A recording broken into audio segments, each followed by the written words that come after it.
Hello and welcome to Puzzle Master. This is the Puzzle Guy, and in this video I will show you how to solve 4 mirror 1 puzzle. This puzzle was designed by Osanori Yamamoto from Japan and made by Pelikan in Czech Republic.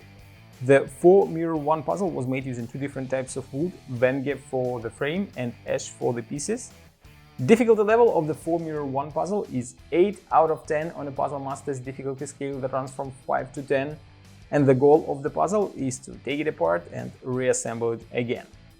This puzzle has 5 parts, 4 T-shaped pieces and a frame.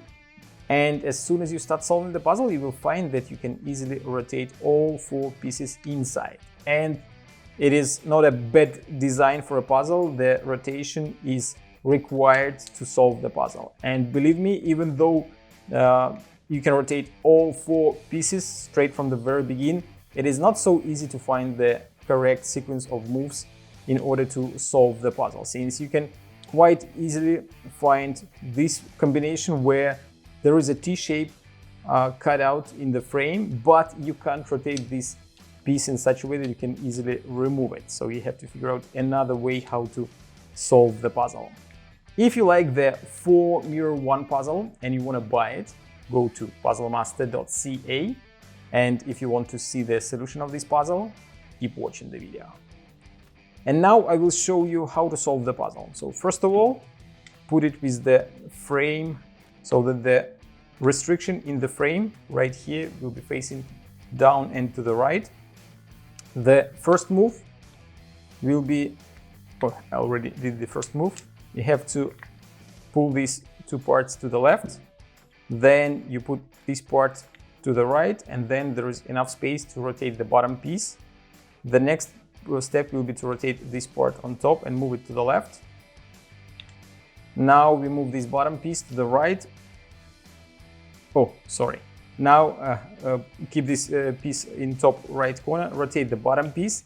Now you can move this piece to the left, and you put this part in the top right corner.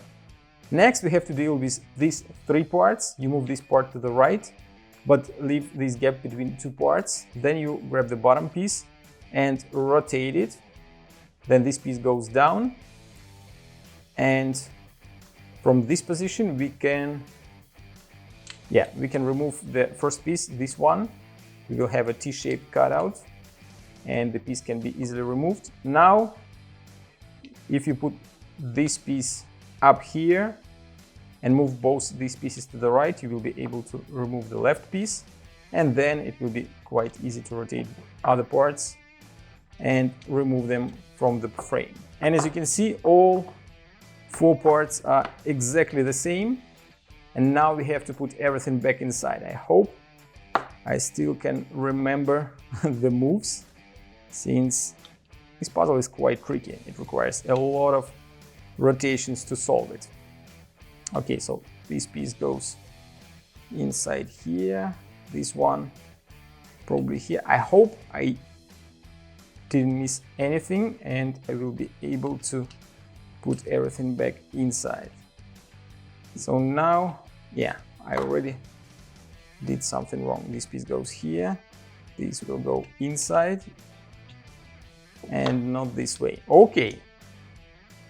As you can see, I already made a couple of mistakes, and I have to remember how pieces were inside. So this one was right here, another one was here on top, and the last one was here. Okay, so I'll put this piece inside this way. Then I have to put this piece inside, rotate it, and put it like so. And then I put this piece inside and move it to the left. Move this part to the left as well. And move this part down and rotate it. The next step will be to put the last piece inside and to the right. Now we have to rearrange these parts. This goes here, this goes on top. I have to rotate the bottom piece, but I can already see that I made a mistake when I was assembling the puzzle, and this piece is supposed to be facing the other way. So, okay, learn on my mistakes and don't do them while solving the puzzle. I have to remove this part. Now I have to deal with this one. and I have to put it the other way inside. Let's start from the very beginning. So this part goes inside and I have to keep it on the right like so. Then this part goes inside and I have to rotate it like so. The next piece goes inside this way and I can move this here, I can move this part here, and then I put the last fourth piece inside and keep it to the right. Now I have to rearrange the three parts, and now everything is correct. I can rotate the bottom piece, put it to the left. Now I have to move this piece down, and the next step will be to move this piece all the way to the right, rotate this bottom piece, keep it to the left, rotate the top piece and move it to the right, keep it in this corner, rotate the bottom piece, and the puzzle is assembled. Okay, as you can see, I knew the solution, but I made a mistake at the very beginning when I started assembling everything. So the orientation of each and every piece is very important in solving this puzzle. If you like the 4-mirror 1 puzzle designed by Osanori Yamamoto, or you want to try some other amazing puzzles designed by Osanori or made by Pelikan, go to puzzlemaster.ca. See you next time.